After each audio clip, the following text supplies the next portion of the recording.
धार्मिक मान्यता अनुसार नरक वह स्थान है जहां पापियों की आत्मा दंड भोगने के लिए भेजी जाती है। दंड के बाद कर्मानुसार उनका दूसरी योनियों में जन्म होता है। कहते हैं कि स्वर्ग धरती के ऊपर है तो नरक धरती के नीचे यानी पाताल भूमि में है। इसे अधोलोक भी कहते हैं। अधोलोक यानी नीचे का लोक है। ऊर्ध्वलोक का अर्थ ऊपर का लोक अर्थात स्वर्ग। मध्य लोक में हमारा ब्रह्मांड है। सामान्यतः 1 ऊर्ध्व गति, 2 स्थिर गति और 3 अधोगति होती है, जो कि अगति और गति के अंतर्गत आती हैं। कुछ लोग स्वर्ग या नरक की बातों को कल्पना मानते हैं तो कुछ लोग सत्य। जो सत्य मानते हैं उनके अनुसार मति से ही गति तय होती है कि आप अधोलोक में गिरेंगे या कि ऊर्ध्वलोक में। हिंदू धर्म शास्त्रों में उल्लेख है कि गति 2 प्रकार की होती है, 1 अगति और 2 गति। अगति के 4 प्रकार है, 1 क्षीणोदर, 2 भूमोदर, 3 अगति और 4 दुर्गति। और गति में जीव को 4 में से किसी एक लोक में जाना पड़ता है। गति के अंतर्गत 4 लोक दिए गए हैं, 1 ब्रह्मलोक, 2 देवलोक, 3 पितृलोक और 4 नरकलोक। जीव अपने कर्मों के अनुसार उक्त लोकों में जाता है। जब मरता है व्यक्ति तो चलता है इस मार्ग पर। पुराणों के अनुसार जब भी कोई मनुष्य मरता है या आत्मा शरीर को त्याग कर यात्रा प्रारंभ करती है तो इस दौरान उसे 3 प्रकार के मार्ग मिलते हैं। ऐसा कहते हैं कि उस आत्मा को किस मार्ग पर चलाया जाएगा ये केवल उसके कर्मों पर निर्भर करता है। ये 3 मार्ग हैं, अर्ची मार्ग, धूम मार्ग और उत्पत्ति विनाश मार्ग। अर्ची मार्ग ब्रह्मलोक और देवलोक की यात्रा के लिए होता है, वहीं धूम मार्ग पितृलोक की यात्रा पर ले जाता है और उत्पत्ति विनाश मार्ग नरक की यात्रा के लिए है। अब सवाल यह उठता है कि कौन जाता है उत्पत्ति विनाश मार्ग नरक की यात्रा के लिए है। वेब दुनिया अपडेट वर्जन। अगले पन्ने पर कौन जाता है नरक में। कौन जाता है नरक। ज्ञानी से ज्ञानी, आस्तिक से आस्तिक, नास्तिक से नास्तिक और बुद्धिमान से बुद्धिमान व्यक्ति को भी नरक का सामना करना पड़ सकता है, क्योंकि ज्ञान, विचार आदि से तय नहीं होता है कि आप अच्छे हैं या बुरे। आपकी अच्छाई आपके नैतिक बल में छिपी होती है। आपकी अच्छाई यम और नियम का पालन करने में निहित है। अच्छे लोगों में ही होश का स्तर बढ़ता है और वे देवताओं की नज़र में श्रेष्ठ बन जाते हैं। लाखों लोगों के सामने अच्छे होने से भी अच्छा है स्वयं के सामने अच्छा बनना। मूलतः जैसी गति वैसी मति। अच्छा कार्य करने और अच्छा भाव एवं विचार करने से अच्छी गति मिलती है। निरंतर बुरी भावना में रहने वाला व्यक्ति कैसे स्वर्ग जा सकता है। ये लोग जाते हैं नरक में। धर्म, देवता और पितरों का अपमान करने वाले, तामसिक भोजन करने वाले, पापी, मूर्छित, क्रोधी, कामी और अधोगामी गति के व्यक्ति नरकों में जाते हैं।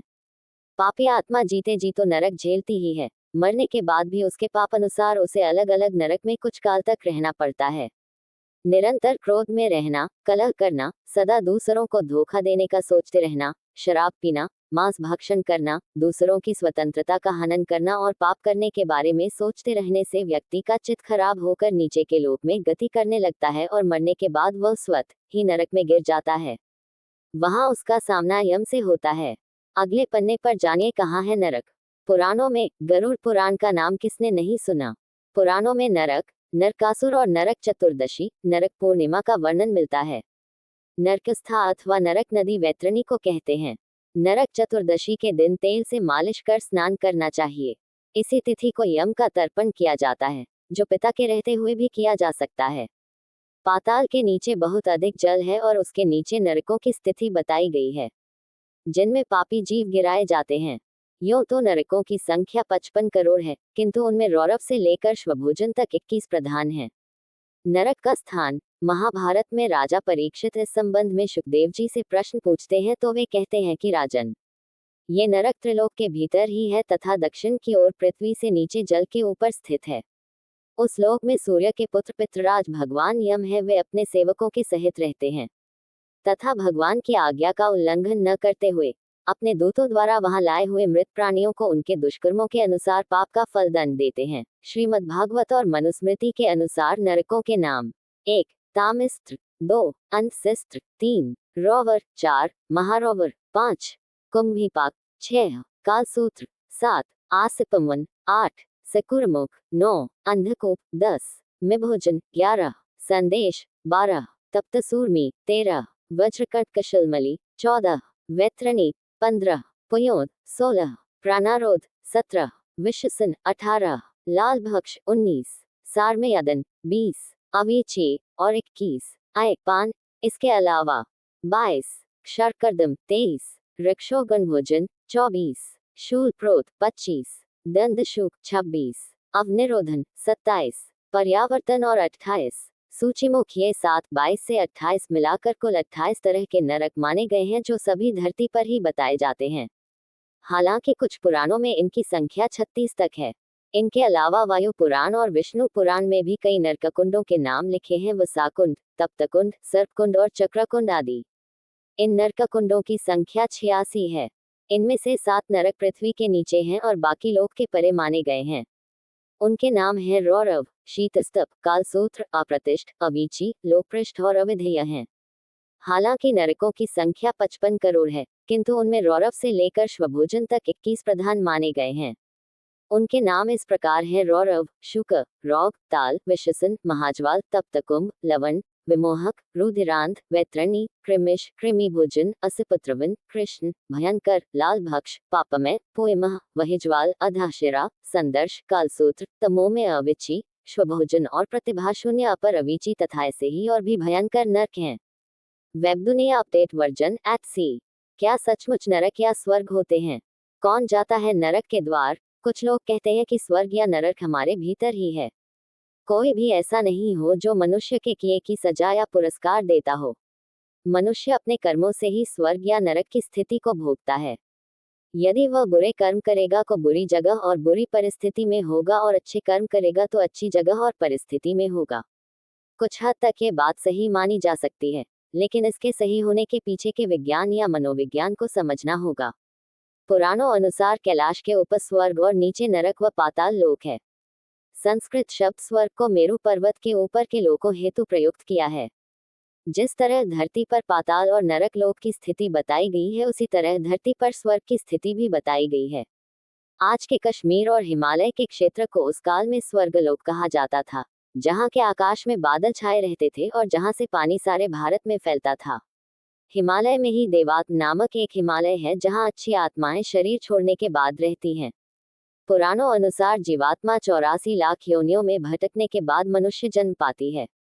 अर्थात नीचे से ऊपर उठने की इस प्रक्रिया को ही ऊर्ध्वगति कहते हैं।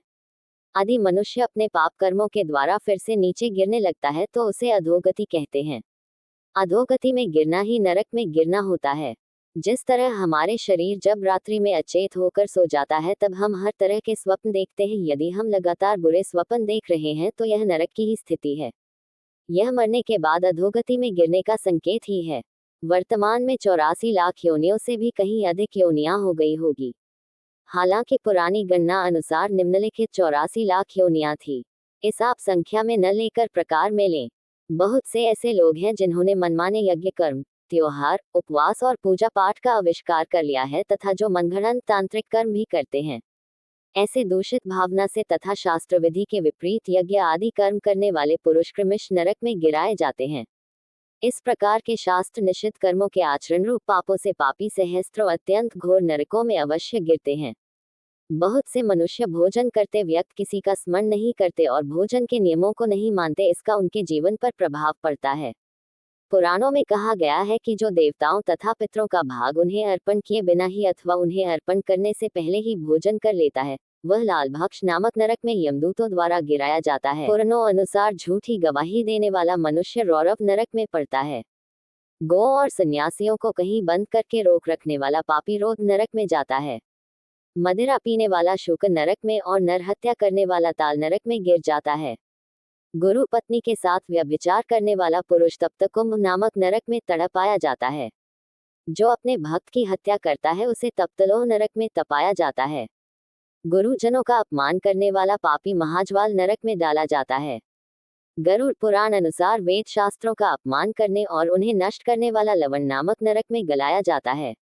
धर्म मर्यादा का उल्लंघन करने वाला विमोहक नरक में जाता है। देवताओं से द्वेष रखने वाला मनुष्य कृमिभक्ष नरक में जाता है। आजकल लोग ज्यादा छली हो गए हैं। सब जीवों से व्यर्थ बैर रखने वाला तथा छल पूर्वक अस्त्र शस्त्र का निर्माण करने वाला विशसन नरक में गिराया जाता है। असत प्रतिग्रह ग्रहण करने वाला अधोमुख नरक में और अकेले ही मिष्ठान ग्रहण करने वाला पोएवह नरक में पड़ता है। बहुत से लोग जानवरों को पालकर उनके बल पर अपना जीवन यापन करते हैं। आजकल मुर्गों और कुत्तों को बेचने और पालने का व्यापार भी चल रहा है। बकरा, मुर्गा, कुत्ता, बिल्ली तथा पक्षियों को जीविका के लिए पालने वाला मनुष्य भी पूर्व नरक में पड़ता है। बहुत से लोग दूसरों के प्रति बैर भाव रखते हैं और उनका अहित करने की ही सोचते रहते हैं। पुराणों में कहा गया है कि दूसरों के घर, खेत, घास और अनाज में आग लगाता है, वह रुधिरांध नरक में डाला जाता है। ज्योतिषी विद्या का आजकल ज्यादा प्रचलन है। झूठ बोलकर धंधा करने वाले ज्योतिषियों की तो भरमार हो चली है। पुराणों अनुसार नक्षत्र विद्या तथा नट एवं मल्लों की वृत्ति से जीविका चलाने वाला मनुष्य वैतरणी नामक नरक में जाता है। धन, ताकत और जवानी में अंधे और उन्मुक्त होकर दूसरों के धन का अपहरण करने वाले पापी को कृष्ण अंधकार नामक नरक में गिराया जाता है। पूरे विश्व में पर्यावरण को नुकसान पहुंचाया जा रहा है। बहुत तेजी से वृक्षों को काटा जा रहा है। पुराणों अनुसार वृक्षों को काटने वाला मनुष्य असिपत्रवन में जाता है। वृक्षों में भी पीपल, बड़, नीम, केल, अनार, बिल्व, आम, अशोक, शमी, नारियल, अनार, बांस आदि पवित्र वृक्षों को काटना तो घोर पाप माना गया है। इसके अलावा जो कपटवृत्ति से जीविका चलाते हैं, वे सब लोग बहिज्वाल नामक नरक में गिराए जाते हैं। पूरे विश्व में पर्यावरण को नुकसान पहुंचाया जा रहा है। बहुत तेजी से वृक्षों को काटा जा रहा है। पुराणों अनुसार वृक्षों को काटने वाला मनुष्य असिपत्रवन में जाता है। वृक्षों में भी पीपल, बड़, नीम, केल, अनार, बिल्व, आम, अशोक, शमी, नारियल, अनार, बांस आदि पवित्र वृक्षों को काटना तो घोर पाप माना गया है। इसके अलावा जो कपटवृत्ति से जीविका चलाते हैं, वे सब लोग बहिज्वाल नामक नरक में गिराए जाते हैं। पराई स्त्री और पराय अन्न का सेवन करने वाला पुरुष संदर्श नरक में डाला जाता है। जो दिन में सोते हैं तथा व्रत का लोप किया करते हैं और जो शरीर के मद से उन्मत्त रहते हैं, वे सब लोग श्वभोज नामक नरक में पड़ते हैं। जो भगवान शिव और विष्णु को नहीं मानते, उन्हें अवीची नरक में गिराया जाता है। दरअसल मनुष्य अपने कर्मों से ही उक्त नरकों में गिर जाते हैं। जैसी मति वैसी गति, जैसी गति वैसा नरक। नरकों से छुटकारा पाने के लिए विद्वान लोग वेदों का पालन करने की सलाह देते हैं। वेद पठन, प्रार्थना और ध्यान से ही नरकों से बचा जा सकता है।